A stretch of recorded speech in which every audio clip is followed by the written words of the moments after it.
I, 29F, never thought I would be making a post like this, but recent events have left me questioning everything about my relationship. Let me provide some background first. My boyfriend Adam, 28M, and I have been together for a year and a half. We met at our mutual friend Tom's housewarming party where Adam was helping set up the place. From the moment we started talking, there was an instant connection. He was working as a software developer at a growing startup, and I work in marketing. We bonded over our shared love of indie movies and rock climbing. He was charming, funny, and seemed genuinely interested in getting to know me. After exchanging numbers that night, we went on several dates and became official within a month. I should mention that I don't really have much family. My parents died in a car accident when I was 12, and my Aunt Rachel took me in. She was amazing, single, never married, but gave me all the love and support I needed. Unfortunately, she passed away last year from breast cancer. This loss has definitely affected how I approach relationships. I tend to be a people pleaser, always trying to keep everyone happy because I'm terrified of losing more people I care about. I also have lupus, which I was diagnosed with at 20. It's manageable with medication, and most days I'm completely fine. I just need to take my medications regularly and visit my doctor every few months for checkups. Sometimes I get flare-ups that leave me exhausted, but I've always managed on my own.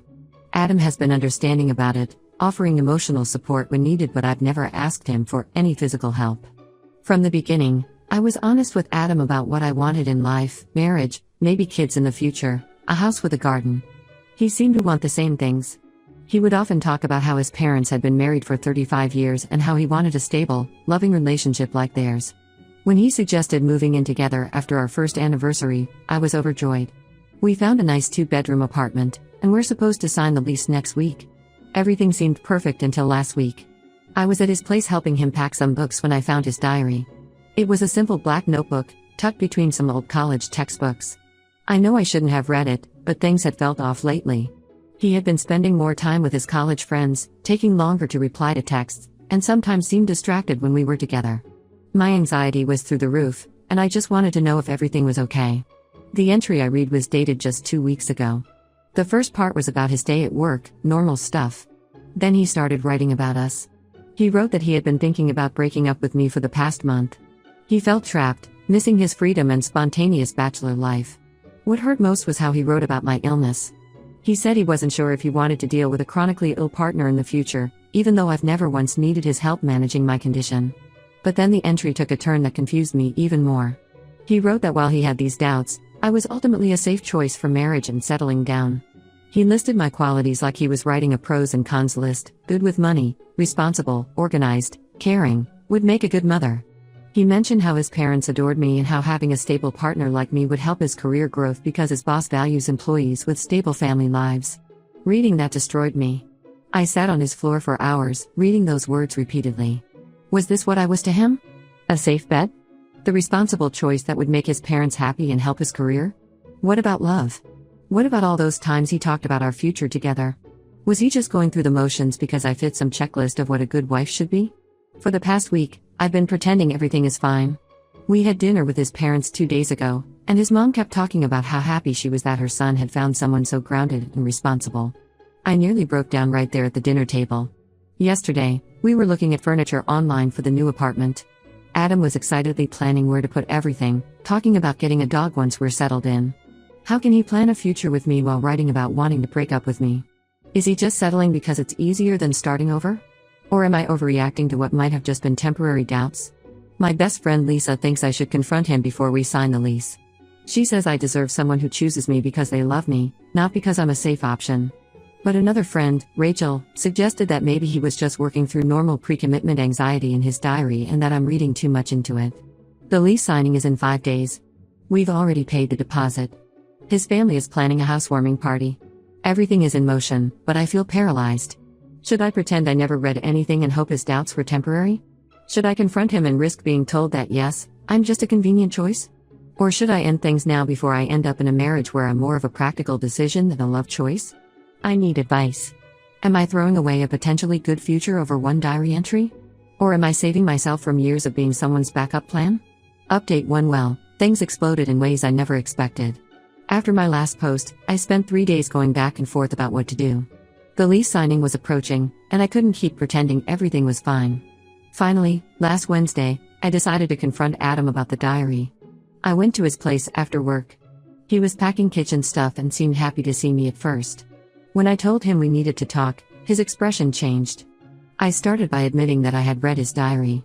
His initial reaction was exactly what I expected: anger about privacy invasion. He threw the box he was packing aside and started pacing around the room. But then something strange happened. After his initial outburst, he became eerily calm. He sat down on the couch, ran his hands through his hair, and said, "Maybe it's good you found it. We need to talk anyway." What followed was 2 hours of brutal honesty that shattered everything I thought I knew about our relationship. Not only did he confirm everything in the diary, but there was so much more I hadn't read. For the past 3 months, he had been regularly meeting his ex-girlfriend Sarah. She's this free-spirited artist type who travels around the world painting murals. They dated all through college, 4 years, before breaking up because she wanted to move to Paris for her art career. Apparently, Sarah moved back to town 3 months ago. They ran into each other at their favorite college coffee shop, and according to Adam, old feelings resurfaced.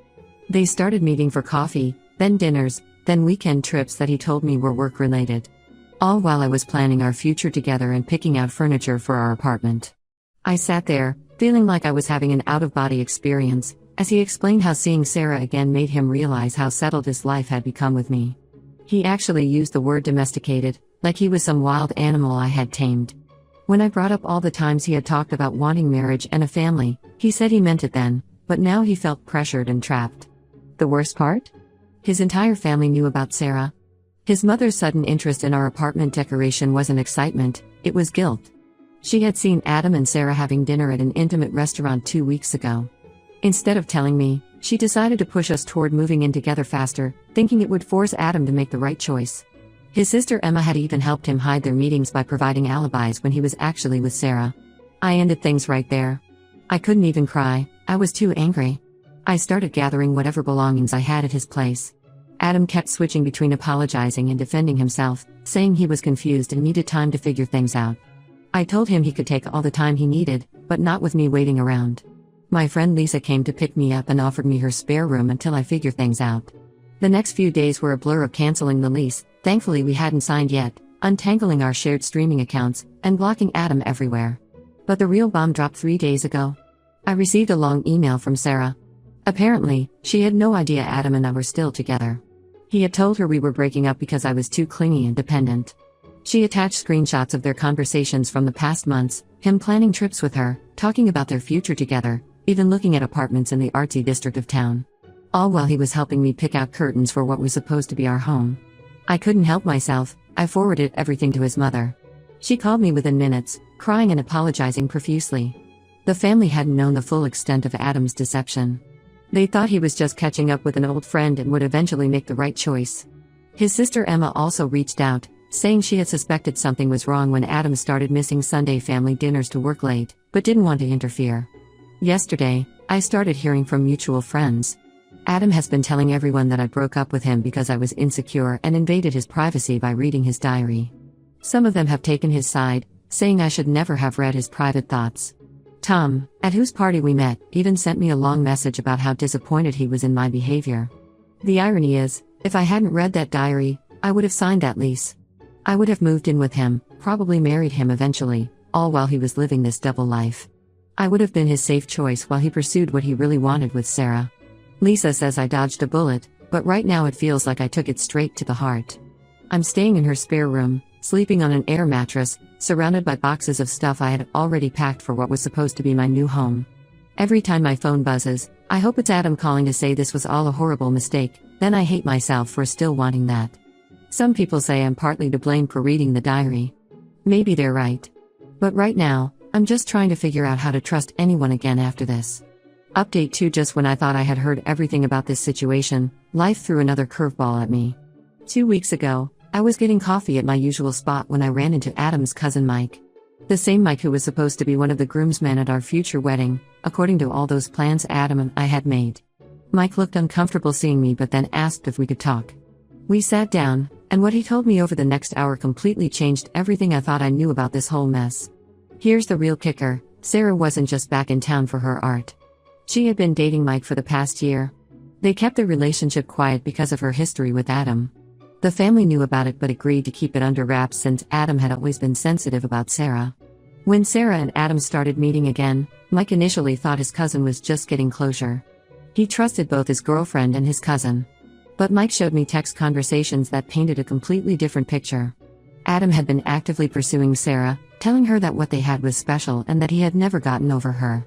He told her I was just a rebound that got serious because I was convenient. At the same time, he was telling me Sarah was just an old friend he was catching up with.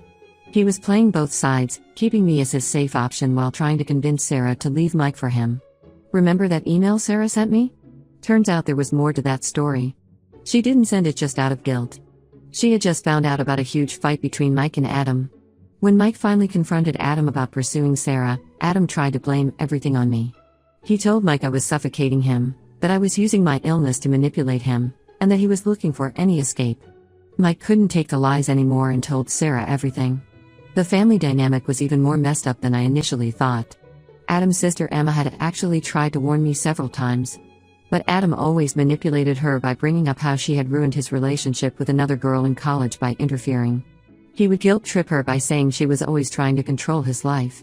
His mother's recent behavior, pushing for our move-in, the excessive interest in our future, was her way of trying to force Adam to do the right thing because she felt guilty about staying silent. Sarah and Mike are still together. They both apologized for their roles in this mess. Sarah admitted that at first, she enjoyed the attention from Adam. She had always wondered if leaving him for Paris was the right choice. But she never intended to leave Mike. She had been trying to let Adam down easily while preserving her relationship with the family, not realizing how deep his manipulation went. The real victim in all of this, besides me, was Mike. He had to watch his cousin try to steal his girlfriend while pretending to be supportive of our relationship. The family is now divided, with most of them supporting Mike but some still making excuses for Adam's behavior. Yesterday, I got a call from Emma. She broke down crying, telling me how Adam had been telling the extended family that Mike had stolen Sarah from him, completely twisting the timeline of events. He's been playing the victim, saying he was just trying to reconnect with his true love when Mike interfered. The man I thought was just choosing between stability and freedom was actually orchestrating this whole drama, hurting multiple people in the process. He wasn't just keeping me as a safe choice, he was trying to maintain a backup plan while actively pursuing someone who was already in a relationship with his own cousin. Looking back at that diary entry now, I realized those words about me being a safe choice were just part of his self-justification. He was writing what he needed to believe to justify his actions. He wasn't trapped in our relationship, he was trapped in his own web of lies. Mike suggested I might want to warn future girls about Adam's behavior, but I declined. The truth is a way of revealing itself, as it did in this case. I'm just grateful I found out before signing that lease, before saying those vows, before building a life with someone who could hurt not just me, but his own family like this. Update 3: Life really does have interesting ways of working out. After my last update, I focused entirely on rebuilding my life. I found a nice studio apartment, threw myself into work, and got promoted to senior marketing manager. I also started a new treatment plan for my lupus, and amazingly, I've had fewer flare-ups in the past few months than ever before. But just when things were getting better, Adam resurfaced. Last month, Sarah and Mike announced their engagement on social media. Apparently, this sent Adam into a complete meltdown. He started showing up at my workplace during lunch breaks, claiming he had made a huge mistake and that I was the one he really wanted. He said he had been confused before but now realized I was his true love. Security had to escort him out twice. The situation got even messier after that. His family has completely cut ties with him. Emma reached out to warn me that Adam had been creating chaos within the family. He started sending anonymous messages to Mike suggesting Sarah was cheating on him. He created fake social media accounts to post old pictures of him and Sarah together, tagging Mike in them. The final straw came when he tried to announce his and Sarah's relationship on Facebook the day after their engagement announcement, claiming they had been secretly seeing each other. The mutual friends who initially sided with him have been reaching out to apologize. They finally saw his true colors when he tried to manipulate them into causing drama at Sarah and Mike's engagement party. He had convinced several friends that they were being deliberately excluded because of me, even though most of them weren't even close to Mike or Sarah. Lisa told me he even tried to join our local gym, probably hoping to run into me. When the gym staff recognized him from the workplace incident, they had been warned. He caused such a scene that they had to call the police. I ran into his mother at the supermarket last week. She hugged me and broke down crying right there in the produce section. She apologized again for everything and said the family misses me but understands why I had to cut contact. She mentioned Adam had moved to another city after the workplace incidents, telling everyone that his entire family had betrayed him for Mike. Remember that diary that started all of this? Lisa helped me burn it in a ceremonial bonfire along with all his other stuff he had left at my place. We invited some close friends, made s'mores, and turned it into a healing ceremony of sorts. Watching those pages burn, I felt like a weight lifted off my shoulders. Looking back now, I'm actually grateful I read that diary. Yes, it was wrong to invade his privacy, but it led to the unraveling of a web of lies that would have trapped me in a marriage with someone who never really loved me. Sometimes the hardest truths save us from even harder futures. Sarah and Mike invited me to their wedding next spring. I politely declined, not because I harbor any ill feelings, but because that chapter of my life is closed. I've started dating again recently, taking things slow. But the best part is, I'm not afraid of being alone anymore. I'd rather be by myself than be someone's safe choice or backup plan. Emma still checks in occasionally. She told me Adam has been trying to reconnect with the family, but they're maintaining their distance. His mother hopes he'll get help eventually, but I'm just grateful I'm not part of that story anymore. Sometimes the worst betrayals lead us to our best decisions. I'm still single, but for the first time in my life, I'm actually happy about it.